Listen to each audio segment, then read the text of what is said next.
ये गली नंबर 5 कहाँ होगी? गली नंबर 5 ना, सीधा जाए फिर थोड़ा सा राइट में।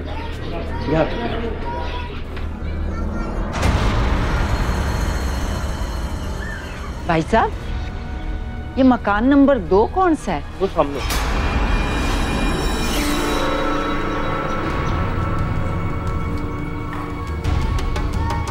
अरे माताजी, कोई ना है घर पे? कुछ दिन पहले चले गए ताला लगा के। चले गए?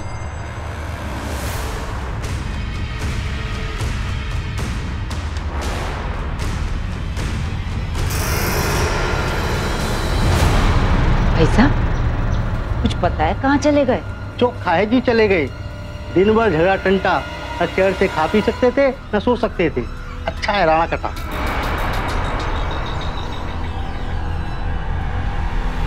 कौन थी ये महिला और यूं बेतहाशा किसे ढूंढ रही थी ये?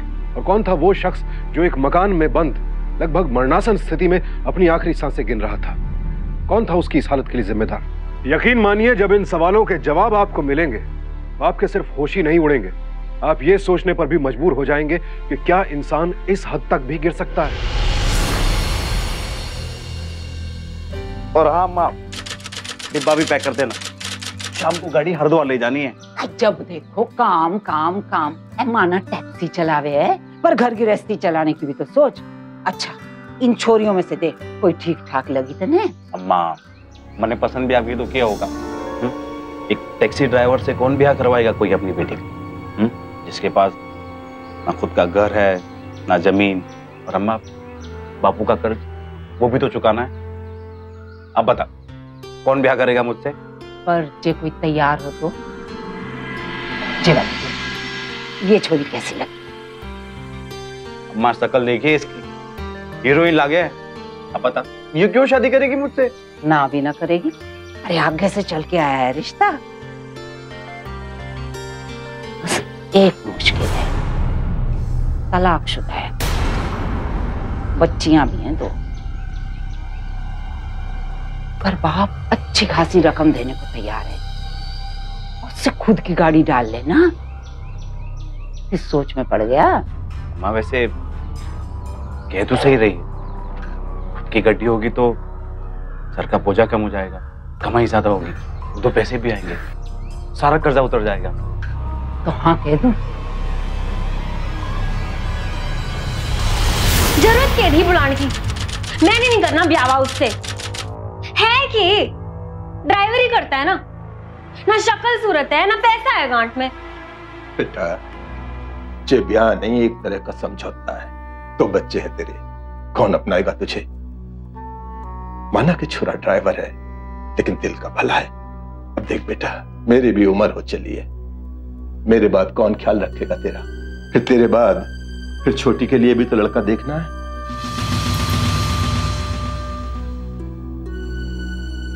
ठीक है बाबूजी, जैसा आप कहो, जैसे यहां बैठी हो वैसे वहां सही।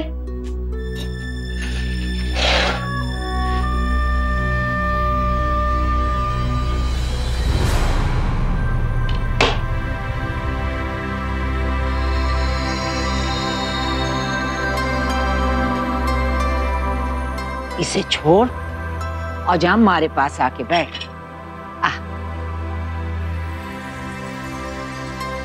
फोटो से भी ज्यादा सुंदर दिखे है। एक बात बताऊं, हमारे पास पैसा ना है, पर दिल बहुत बड़ा है, खूब खुश रखेंगे तने। हैं? पढ़ी लिखी कहाँ तक है? सीनियर सेकेंडरी करी है। और कढ़ाई बुनाई भी करती होगी? रोटी बना लेती हूँ, बाकी नहीं आता। कोई बात नहीं, तो हम सिखा देंगे।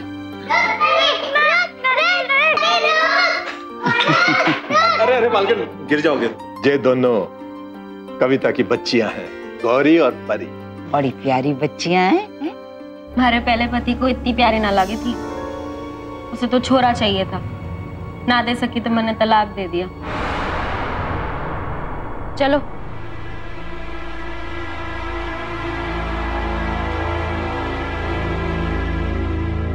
बस बहन जी, एक बार छोरी का घर बचावे बच्चियों को बाप का साया मिल जावे और कुछ ना चाहिए मन ने। बहन जी, अब गलती माँ बाप की और सजा बच्चे भुगते हैं। मैंने इसके लिए गलत लड़का चुन दिया था और अपनी बेटी की जिंदगी खराब कर दी। अगर आपको ये रिश्ता कबूल हो तो बड़ा एहसान होगा आपका।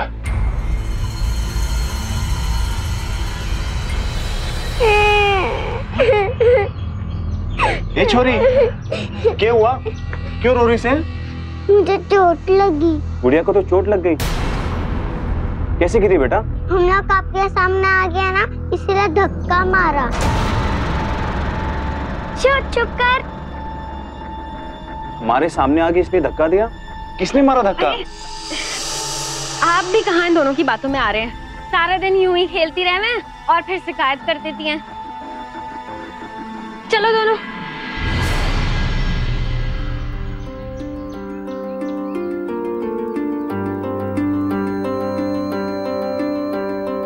ये कहता है हाँ कह दूं या पूछताछ करूं कि तलाक क्यों हुआ था? अम्मा, इसके ससुराल में पूछताछ करेंगे तो वो लोग कहाँ अपनी गलती मानेंगे? हम लड़की पसंद है ना, हाँ कर दे। सारी खुशी में तुम्हारी खुशी है। रतन को लगा कि शादी के बाद कविता घर आएगी तो बूढ़ी माँ की देखभाल हो जाएगी और कविता के पिता से मिली रकम से वो अपने सर से कर्ज उतार देगा। इसलिए उसने कविता के बारे में कुछ जाने बगैर शादी के लिए हाँ कर दी।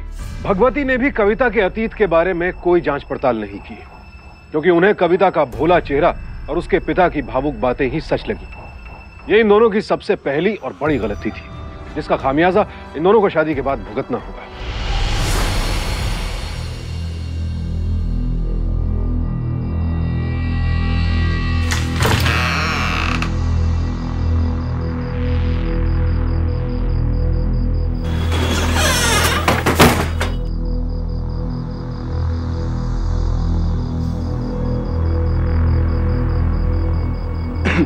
कैसा लग रहा है?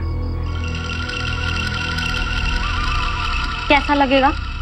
सुबह से मुंह दिखाई हो रही है मेरी। मुंह दिखा दिखा के थक गई हूँ। शुक्र है तुम आ गए। मैं तो यही सोच रही थी कब ये दरवाजा बंद हो और कब मैं ये भारी भरकम कपड़े उतार कर फेंकूं। ये कमरा कितना छोटा सा है ना, और कितना सारा सामान भर रखा है तुमने। दम घुट रहा है मेरा तो यहाँ पर। रहते कैसे हो तुम यहाँ पर? अब क्या देख रहे हो ऐसे टुकुर टुकुर? पलटो पलटो, कपड़े बदलने हमको।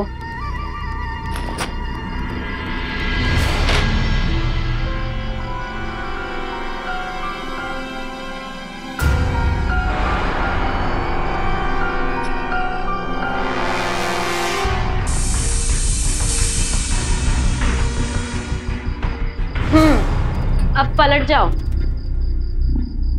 अब जाके चैन मिला।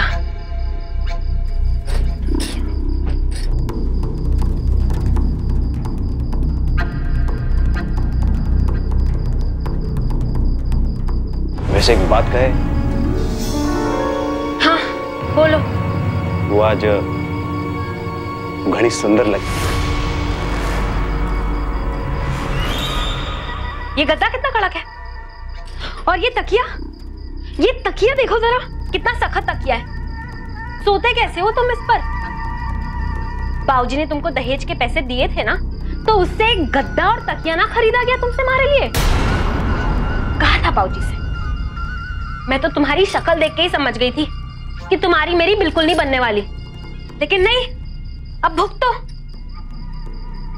वैसे एक बात ना तुम कान खोल के सुन लो, तुम ना मेरे स्टैंडर्ड के बिल्कुल भी नहीं हो, समझे?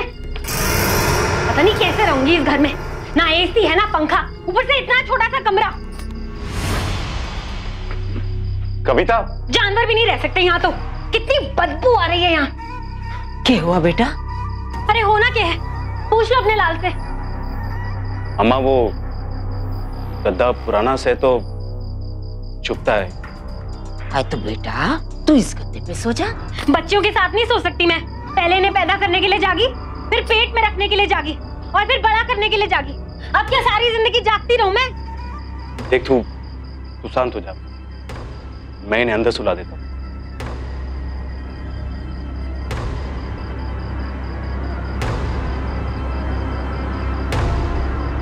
अरे यहीं सो जाओ हमारे साथ, नहीं तो दुनिया कहेगी कि बहू ने आते ही सास का बिस्तर उठा दिया।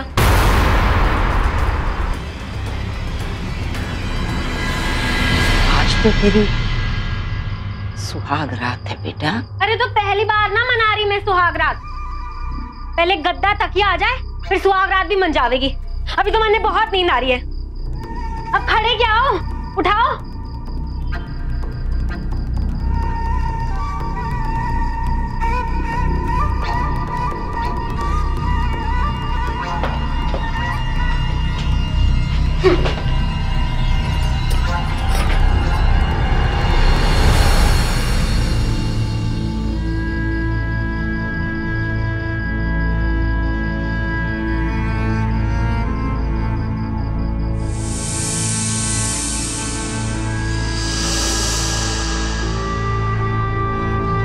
सुखी विवाहित जीवन के लिए सबसे अहम बात है शादीशुदा जोड़े का परस्पर प्रेम, एक दूसरे की भावनाओं का सम्मान करना। लेकिन कविता के लिए यह बात अहम नहीं थी। उसकी नजरों में अगर किसी चीज की अहमियत थी तो वो था लिविंग स्टैंडर्ड, यानी रहन सहन का स्तर, जिसे वो किसी भी कीमत पर हासिल करना चाहती थी। एक ड्राइवर से शादी करना उसे रास नहीं आ रहा था, क्योंकि उसकी नजरों में यह पेशा बहुत ही छोटा था। और कविता अपनी बात मनवाना भी अच्छी तरह जानती थी। उसे पता था कि जो काम बल से नहीं होगा वो इज्जत खराब होने के डर से तो हो ही जाए। बाबूजी, गद्दे कहाँ रखवा दूं? अरे आप अंदर रखवा दे। अरे हमें ना चाहिए गद्दे वद्दे, ले जाओ इन्हें। कविता ये क्या कह रही है? तूने तो कहा था गद्दा लाने के लिए। अरे हमारी बाबूजी से बात हो गई है, उन्होंने नए घर का इंतजाम करवा लिया है और नए सामान का भी। अब हमें ना चाहिए ये गद्दे वद्दे। अरे भैया ले जाओ इन्हें वापस। नहीं चाहिए तो फिर क्यों टाइम वेस्ट करते हो? अरे कहाँ ना नहीं चाहिए, ले जाओ इन्हें। बदतमीज कहीं का। देख कविता, ये तो क्या बोल रही है? मैं अपनी अम्मा को छोड़कर कहीं नहीं जा सकती। इस बुढ़ापे में उन्हें अकेला छोड़ दूं? थारे को थारी माँ के बुढ़ापे में सड़ने की चिंता है और हमारी जवानी में सड़ने की चिंता ना है। बहू, ये तरीका ना है अपने पति से बात करने का। सारे होश खो बैठी है के?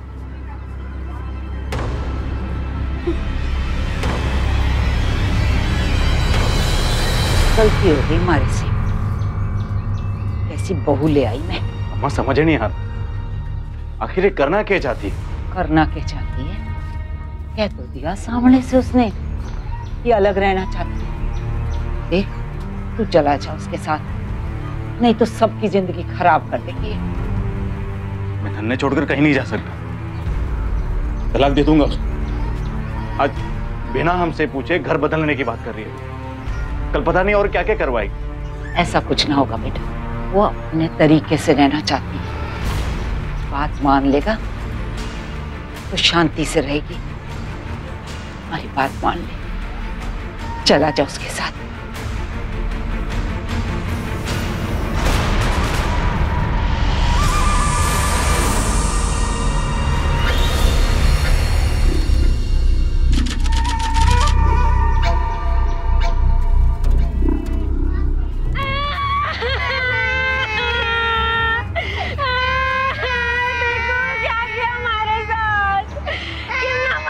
कलेश हो गया बात। अरे बचा लो, देखो क्या हाल किया हमारा। अरे देखो कितना मारा। देखो क्या हुआ? अरे देखो मैंने मार डाला। क्या हो गया छोरी? किसने मारा तने? एक तो पहले मारते, ऊपर से कहते किसने मारा। तलाक की बात कर रहे हैं हमारे से। ऐसा तो ना लगता था रतन। जरूर भगवती ने ही कान भरे होंगे। सांस बदलेगी औरतों को ना जाने के हो जावे। भीतर चल, भीतर। मैं नहीं जाऊंगी, मार डालेंगे। भगवान के लिए भीतर चल, भीतर चल। हमें और मारेंगे, डालो। छोरी, भीतर चल। चल, तमाशा खड़ा कर रखा है। अब हो के गया। अब तो रतन तने नए मकान में लेके जा रहा है। अब नया तमाशा के खड़ा कर रखा है। तमाशा है? मैं कर रही हूँ तमाशा कि तुम माँ बेटे ने लगा रखा है तमाशा है? तलाक देने की बात कर रहे थे ना कल, हैं? अरे दो कौड़ी के लोग हो। अरे क्या कर रहा है थारा छोरा? ड्राइवरी करे, कार चलावे है, लेकिन मैं कार नहीं हूँ जो मन्ने घुमावेगा। अरे एक बात ना तुम दोनों कान खोल के सुन लो, दुनिया घुमा दूंगी जो दोबारा तलाक की बात की तो। भीतर जा रही हूँ, दोनों में से कोई ना आना, जरा शांति से रहना है मन्ने।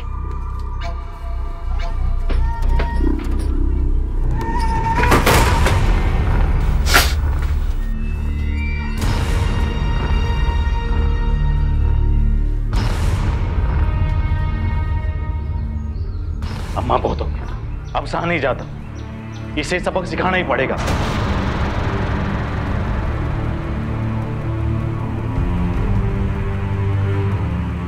अच्छा आ हमारे साथ आओ, बिस्कुट लेके दूंगी, गोलियां लेके दूंगी, आजा आजा, आ रो मत रो मत।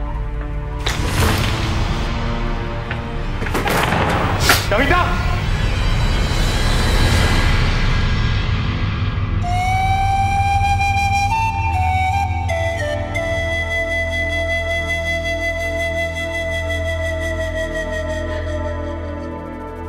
टुकुर टुकुर क्या देख रहे हो? जरा तौलिया ला दो तो।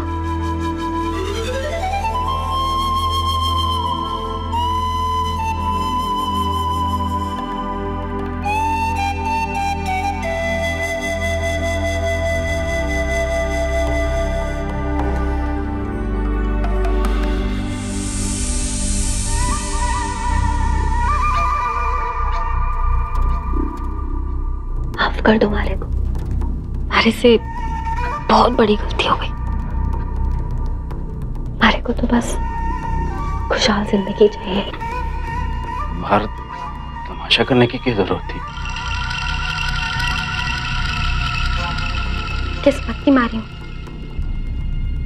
पहले पति ने छोड़ दिया मारे को, लगा कि दूसरे को भी ना खो दूं।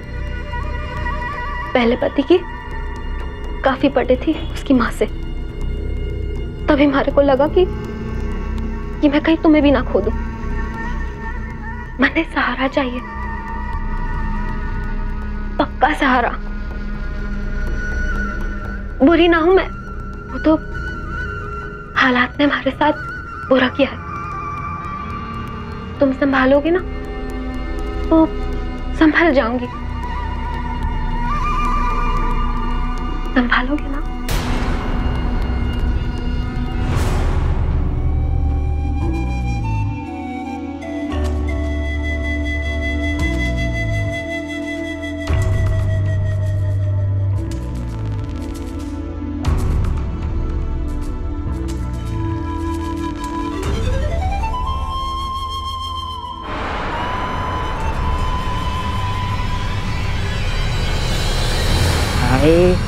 कैसा बेदर्दी से मारा जालिम ने, अपनी जनी है फिर भी दुख रहा है। लाली सी दिखे है।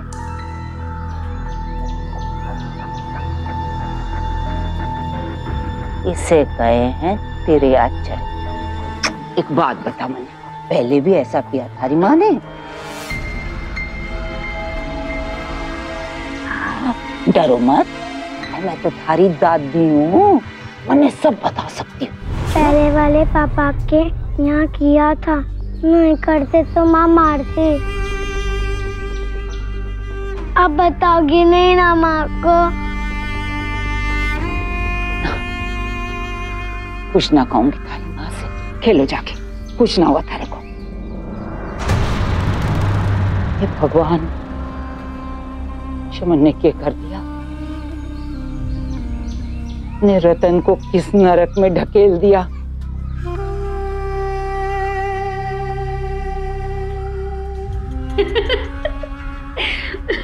मुझे माफ कर दो, मैंने तुम्हें। अरे रहने दो, तुम भी ना बड़े खिलाड़ी हो।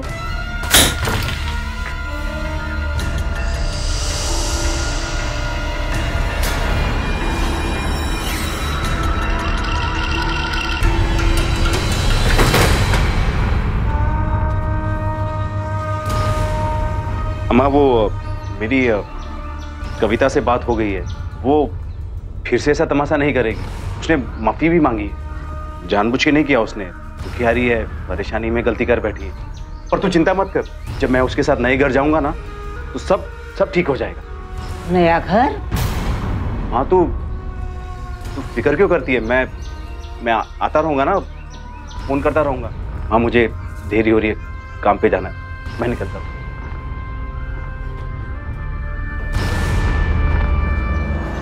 कविता एक बेहद शातिर, धूर्त, अहंकारी और जिद्दी औरत थी।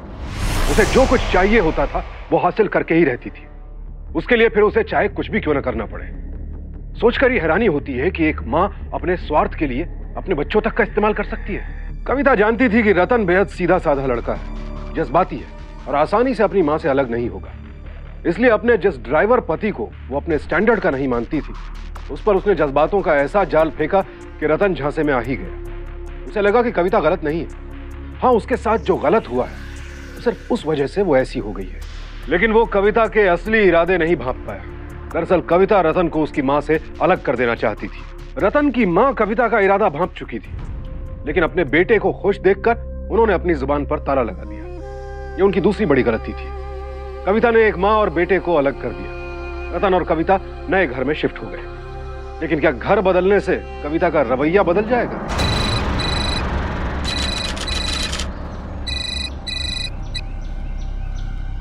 हाँ माँ। तू ठीक तो है ना बेटे?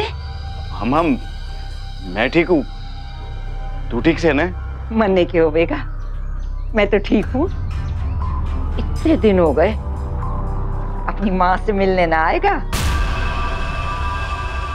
अम्मा वो मैं जल्दी आऊंगा। लंबे लंबे टूर लग रहे हैं ना, इसके लिए वक्त ही नहीं मिला।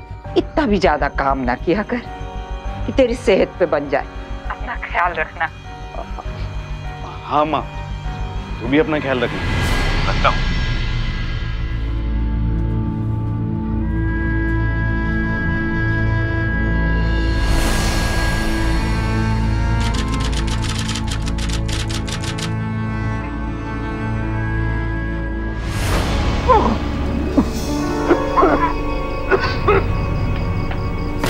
अम्मा दरवाजा खोल। कौन है इतनी रात में? अम्मा! अम्मा! रतन, क्या हुआ बेटे? अम्मा, मैं नहीं जाऊंगा अम्मा, उस घर में वापस नहीं जाऊं। वो तो मुझे मार डालेगी, मार देगी अम्मा।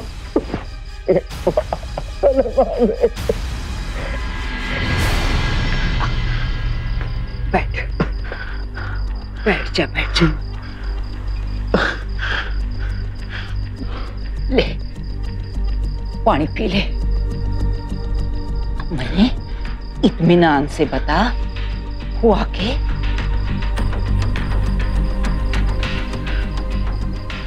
अम्मा, नए घर में जाते ही उसका असली चेहरा सामने आ गया। कविता, खाना लगा दे। गैस के पास रखा है, जाके खा लो।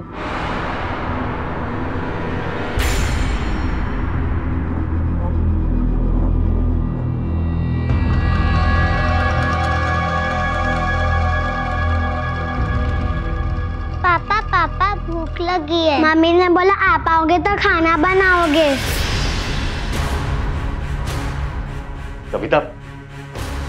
कविता के लगा रखा है, बच्चों को खाना भी ना दे सके तू? अरे बीवी उठारी, नौकरानी ना हूँ। बच्चियों का पापा बनने का शौक तो थारे कोई था ना। अब चुपचाप जाके किचन में खाना बना दो, नहीं तो मैं दुनिया को कह दूंगी कि हमारा पति घर में राशन ही नहीं लाता, हमें भूखा रखता है।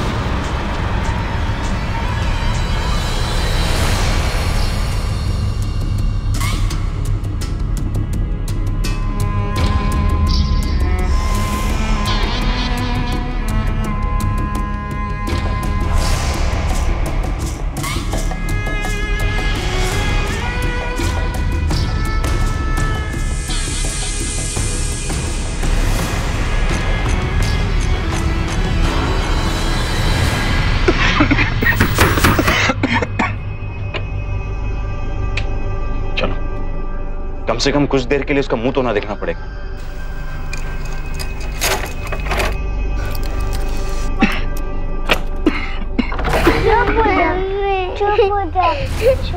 गौरी, क्या हो गया तुझे? गौरी, क्या हो गया तुझे? कैसे गिरी तू? चल डॉक्टर के पास चलते। हाँ। बच्चों को ताले में बंद करके कहाँ चली गई थी तू? ओ बच्चियों के पापा, आवाज नीचे। मारे बापों ने भी मारे से इतनी ऊंची आवाज में बात ना की है। इन्हें छोड़ो, अपना काम करो जाकर किचन में। मारे को भूख लगी है। इसके पैर से खून निकल रहा है। अरे छोड़ो, मैं इन्हें संभाल लूंगी। तुम जाकर किचन में खाना बनाओ। अरे क्या देख रहे हो टुकुर टुकुर? देख रहा हूँ। इसके मन में अपने कोख से जाने के लिए कुछ नहीं है, उसके मन में मेरे लिए क्या जगह बनेगी? बहुत हो गया, अब मैं नहीं रहूंगा यहाँ। अरे किधर जान लग रहे हो? जा रहा हूँ, तुझे छोड़ के जा रहा हूँ। तुम जाओगे तो खाना कौन बनाएगा? तू जाने तेरा काम, मैं नहीं रहूंगा यहाँ। अरे लेकिन ऐसी बेवकूफी ना करो, मैं पुलिस में जाके कह दूंगी कि तुम्हारी बच्चियों पे बुरी नजर रखते हैं। जेल में सड़ेगा। तेरे साथ रहने से तो अच्छा मैं जेल में रहूं। जो करना है कर ले। एक दो कौड़ी का ड्राइवर, औकात क्या है तेरी? हैं? तू मरने को छोड़ेगा?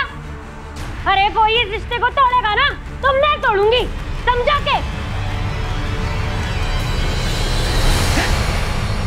अरे ये सब मारा ही किया धरा है जो तारी जान पे पड़ी है। माफ कर दे मुझे बेटा। नहीं अम्मा, नहीं, इसमें थारे की गलती है, थारा कोई कसूर नहीं है। मारा ही भाग खराब। लेकिन नहीं, अब नहीं अम्मा, अब अपना भाग्य बदलूंगा मैं, उससे तलाक लूंगा मैं। आराम कर ले थोड़ा बेटा, बुखार हो रहा है। कर ले, अच्छा, आराम कर ले।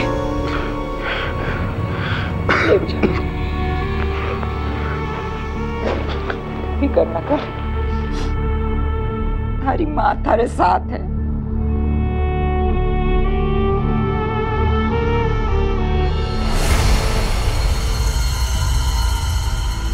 बस कर अम्मा, और कितना खिलाएगी?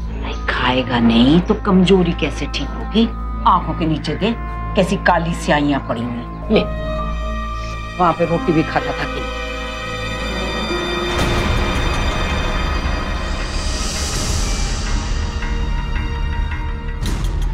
नमस्ते बहन जी। कैसी नमस्ते भाई साहब, बताए होता ना अपनी छोरी के लक्षण। हमारे बेटे का तो जन्म खराब कर दिया इसने। आप लोग तो चले ही जाओ यहाँ।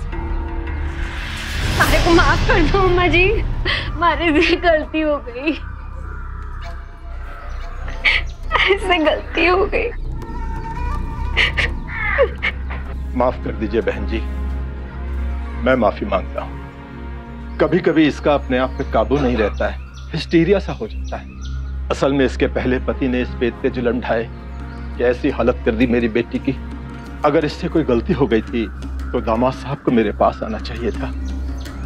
मैं समझाता कविता को, लेकिन इस तरह अलग हो जाना ये तो कोई रास्ता ना है। मैं अपनी गलती मानती हूँ अम्मा जी। मैं अब एक अच्छी पत्नी और एक अच्छी माँ बनकर दिखाऊंगी। घर का सारा काम करूंगी, खाना भी बनाऊंगी। बस मारे को माफ कर दो, हमारे लिए नहीं तो हमारी बच्चियों के लिए एक बार माफी दे दो अम्मा जी। हाँ बहन जी, बच्चों के लिए।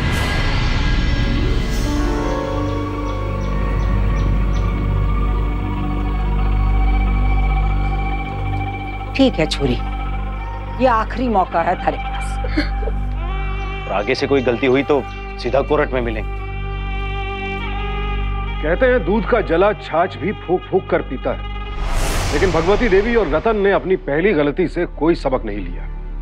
उन्होंने नहीं सोचा कि जो कविता अपनी बेटियों के साथ इस कदर जालिम हो सकती है, उनके साथ कैसा सलूक करेगी। और उनकी ये तीसरी गलती उन्हें सबसे ज्यादा महंगी पड़ने वाली थी।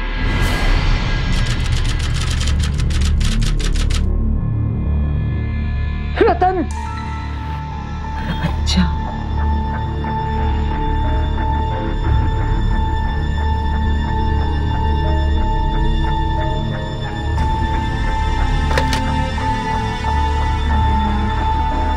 The number you are trying to call is currently not reachable. The number you are trying to call. हमारा जी घबरा रहा है, कहीं कुछ गलत तो ना हो हमारे बच्चे के साथ।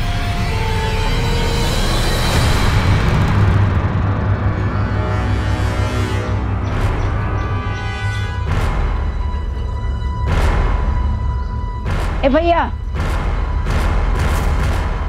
भाई साहब। हाँ जी। आप जुगल जी को जानते हो क्या? हाँ जी, हम लोग बरसों से साथ में रहते हैं, यही तो हमारा मकान है। कहीं बाहर गए हैं कि? ना जी, उन्होंने तो मकान ही बदल दिया। मकान बदल दिया? कहाँ गए? वो तो पता नहीं। उनकी बड़ी बेटी कविता है, उसका पता है थारे पास? नहीं जी, वो तो नहीं है।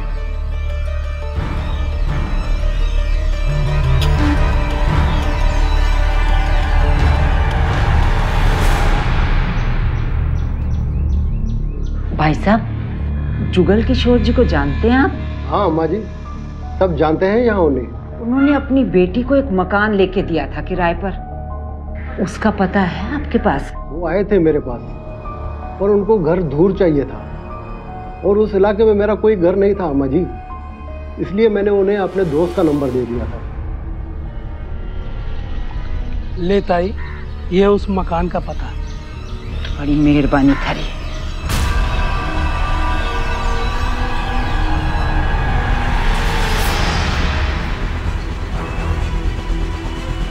ये गली नंबर 5 कहाँ होगी? गली नंबर 5 ना, सीधा जाए, फिर थोड़ा सा राइट।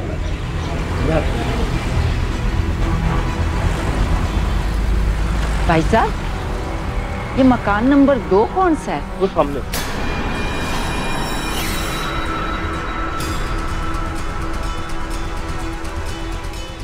अरे माताजी, कोई ना है घर पे, कुछ दिन पहले चले गए ताला लगा के। चले गए?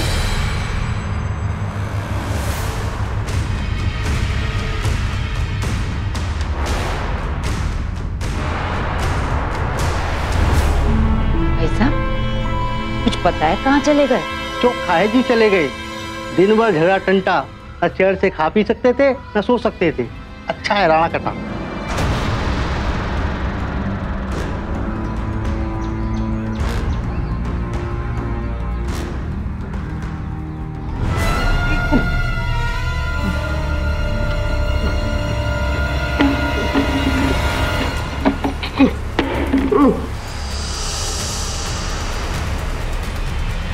रतन, रतन बेटा, रतन बेटा। भाई साहब, ये आवाज किसकी है? ताला तोड़ दो, भीतर जरूर कोई है। अरे माताजी, आपके कहने पर मैं किसी का दरवाजा क्यों तोड़ूं? अरे पुलिस में खबर करो ना, वो ही आकर दरवाजा तोड़ेगी। रतन,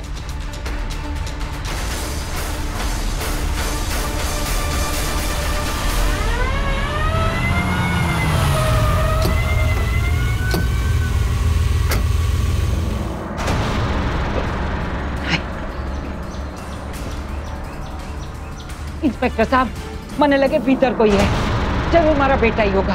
ताई तू कैसे बात? ताई सच कह रही है। ओ ताला तोड़।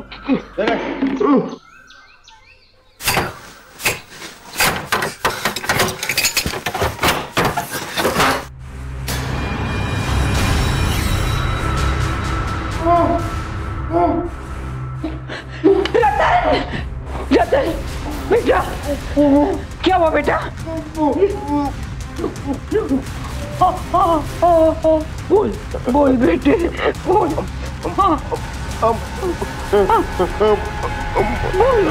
बोल बेटा।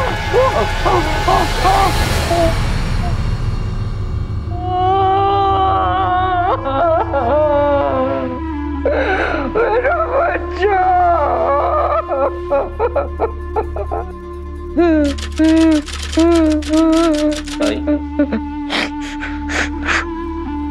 देख ताई, जो हो गया उससे बदला ना जा सकता।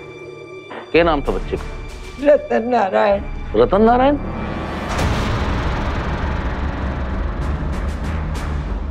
इसके गायब होने की FIR है हमारे पास। इसकी पत्नी उस ससुर आए थे रिपोर्ट करवाने। आपका बेटा पत्नी पर ज्यादती करता था। पर ज्यादती तुम्हारे बेटे के साथ हुई है।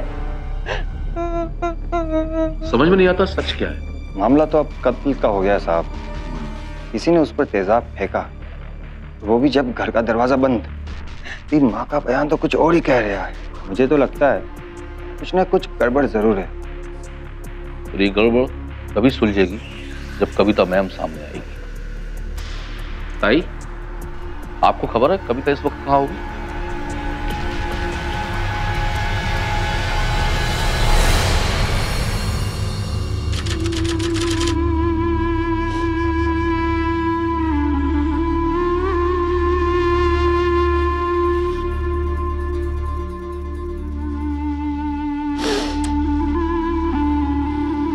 धन्ने छोड़कर कहीं नहीं जा सकता। तलाक दे दूंगा उसे। आज बिना हमसे पूछे घर बदलने की बात कर रही है। कल पता नहीं और क्या क्या करवाएगी। हाँ कह दूं या पूछताछ करूं कि तलाक क्यों हुआ था? अम्मा, इसके ससुराल में पूछताछ करेंगे तो वो लोग कहाँ अपनी गलती मानेंगे। पता तो लगा के ही रहूंगी बेटा। क्यों किया उसने तेरे साथ ऐसे? क्यों की तेरी ऐसी हालत?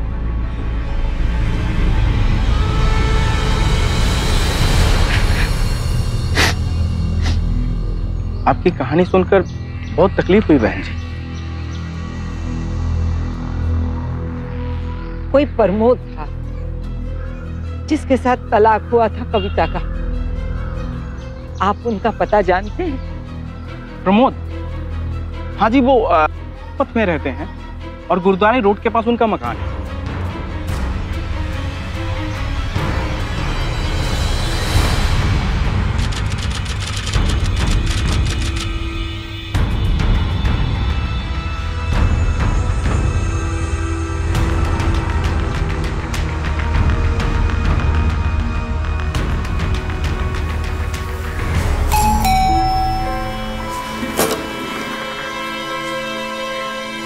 हाँ जी बोलो। थारा ही नाम प्रमोद है ना बेटा? हाँ जी, हमारा ही नाम प्रमोद है। थारा ही ब्याह हुआ था कविता से।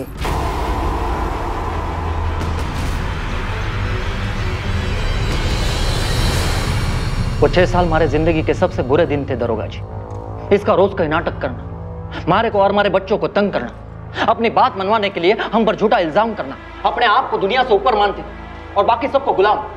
एक बात कहूं दरोगा जी, पागल थी, एकदम पागल। ये हमारे चेहरे पर निशान देख रहा हो? एसिड फेंक कर मारा था हमारे को, तो क्या करता? तलाक के सिवा कोई रास्ता नहीं था हमारे पास। ये तो इसके बाप ने हाथ पैर जोड़े हमारे सामने तो मन पसीज गया हमारा। नहीं तो माता रानी की अटेम्प्ट टू मर्डर का केस डाल ही देता इस पर। कर देता तो अच्छा रहता, कम से कम रतन नारायण की जान तो बच जाती। पोस्टमार्टम की रिपोर्ट के अनुसार पहले उस पर तेजाब डाला गया, फिर मारपीट की गई, फिर हाथ पैर बांधकर उसे भूखा रखा गया, जिसके कारण उसकी मौत हुई। ये सब तो बाद में पता चलेगा कि ये सब कैसे हुआ। क्या तुम बता सकते हो कि वो इस समय कहां होंगे? बातचीत के दौरान उसके बाप ने एक बार MP में चंबा में कोई पुश्तैनी घर का जिक्र किया था हमारे पास। हाँ। अगले 2 महीनों तक भगवती देवी रोज पुलिस स्टेशन जाती रही। उनके लिए तो यही इंसाफ का वो मंदिर था जहां से उन्हें अपने बेटे की हत्या का इंसाफ चाहिए था। पुलिस की भी तारीफ करनी होगी कि उन्होंने इस मामले को पूरी गंभीरता से लिया और कविता और उसके परिवार की तलाश में हर मुमकिन जगह दबिश दी और आखिरकार 2 महीनों बाद पुलिस की मुस्तैदी कविता को कानून के शिकंजे में ले ही आई। इंस्पेक्टर साहब, कितनी बार कह दिया आपसे, हमारी कोई गलती ना है। गलती थारे से हो गई। अरे गलती तो मैं बताऊंगी। आ गई तो जिंदा गाड़ दूंगी जमीन में। छोड़ना ना इसे इंस्पेक्टर साहब। ताई, अभी आई है पकड़ में। अब सुनो क्या बोलती है, बोल। इंस्पेक्टर साहब, क्या क्यों मैं? हमारी तो जैसे जिंदगी बर्बाद हो गई। हमारे पहले पति ने हमारे को धोखा दिया और दूसरा पति भी ऐसा ही मिला। इनके बेटे ने हमारे को बहुत सताया। उस दिन तो हद ही हो गई, जिस दिन हमारी बच्चियों को जलाने के लिए तेजाब ले आया। हाथापाई हो गई और तेजाब उसी के ऊपर गिर गया। मैं बहुत डर गई थी। अपनी बच्चियों को लेके घर पे ताला लगा के बाबूजी के पास चली गई। लेकिन फिर हुआ क्या? आप सब लोगों को तो यही लगता है ना कि गलती मारी है, लेकिन मारे को मारने की कोशिश उसने की थी। मारे को तेजाब से जलाने की कोशिश भी मैंने की होगी, बोल दे। याद आए? ये देख।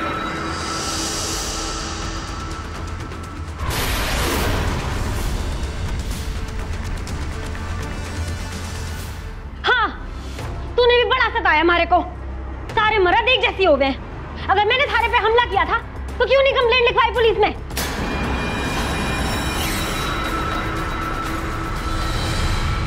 सच बताओ बेटा, क्या हुआ था उस दिन? हमें कुछ नहीं पता। बेटा रो मत, डरने की कोई बात नहीं। बताओ क्या हुआ था उस दिन? माँ हमें बहुत मारेगी। नहीं मारेगी बेटा, हम माँ को मारने नहीं देंगे। बोलो क्या हुआ था? माँ हमें कहती थी कि सबको कहो कि हमारे नए पापा हमें बहुत मारते हैं, सताते हैं। अच्छा बेटा, तुम्हारे नए पापा मारते थे तुम्हें? नहीं नहीं, वो तो बहुत अच्छे थे। माँ खाना नहीं बना के देती थी ना, तो वो खाना बना के खिलाते थे हमें। ना ये कम था ना रतन नारायण, एक शेर तो दूसरा सवा शेर। रात को इनका बिस्तर गरम करो, खाना बनाओ और सुबह इनकी मार खाओ। पहले ये देख ले, फिर बाद में तय करेंगे।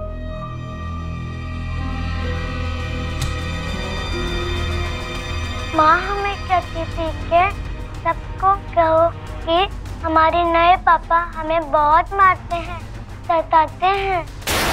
कमीने हो तुम, हमारी बच्चियों से बात करने की हिम्मत कैसे हुई थारी? हमारे खिलाफ गवाही देने के लिए झूठ बुलवा रहे हो। हमारे खिलाफ गवाही देने के लिए झूठ बुलवा रहे हो। सच निकलवाने के और भी तरीके आते हैं हम। तुम तो क्या, तुम्हारे फरिश्ते भी सच बोलेंगे। तो बता दो, रतन नारायण का खून तुमने कैसे किया? बोलो कैसे किया? हाँ! मन ने मारा उसे। तो गाड़ी का ड्राइवर हमारे को छोड़ने की बात कर रहा था, मार दिया मैंने उसे। चल खड़ा हो, बच्चे को भूख लगी है, खाना बना दे। कविता उठाना जा रहा है, तबीयत ठीक ठीक ना। अच्छा, तो छोड़कर क्यों गया था मरने? अरे मारे को छोड़ के गया था, उसी की सजा देने के लिए तो इस घर में वापस लेकर आई हूँ। तने तने क्या लगा था एक ड्राइवर के साथ सारी जिंदगी बिता दूंगी मैं? चल खाना बना। मैं सच्ची कह रहा हूँ, मेरे में जान नहीं है। जान नहीं है? जान भी डाल देते हैं थारे अंदर।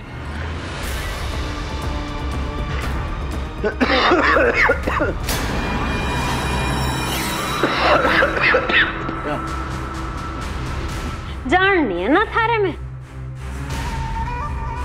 कविता ये क्या कर रही है तू? रतन नारायण के खून के जुर्म में तुम्हें गिरफ्तार किया जाता है और आपको जुगल जी इनकी मदद करने और पुलिस से सबूत छुपाने के अपराध में हिरासत में लिया जाता है। अरेस्ट है।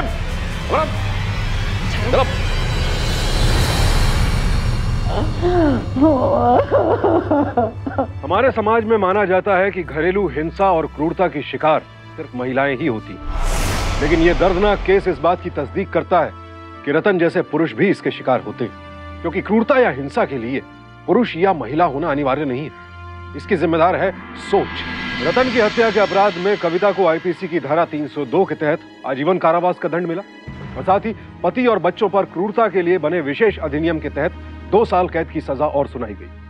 फिलहाल ये दोनों सजाएं साथ साथ चल रही हैं। पुलिस से सबूत छिपाने और कविता के अपराध पर पर्दा डालने के इल्जाम में जुगल किशोर को भी 1 साल कैद की सजा सुनाई गई। शादी का रिश्ता जीवन भर का होता है, इसीलिए अपने जीवन साथी के चुनाव में जल्दबाजी मत कीजिए। अगर भगवती देवी ने कविता के अतीत के बारे में जानकारी की होती तो शायद रतन की मौत न होती, और अगर रतन ने भी कविता के झूठे इल्जामों से न डरकर पहले ही पुलिस की मदद ली होती तो वो अपराध का शिकार होने से बच जाता। हमारे चुप रहने से ही अपराधियों के हौसले बुलंद होते हैं, इसीलिए रहिए सावधान और जुर्म के खिलाफ बुलंद कीजिए अपनी आवाज। इसी प्रार्थना के साथ अब मैं सुशांत सिंह आपसे विदा लेता हूं। फिर मुलाकात होगी ऐसी ही एक और सत्य घटना के साथ। देखते रहें सावधान इंडिया, इंडिया फाइट्स बैक।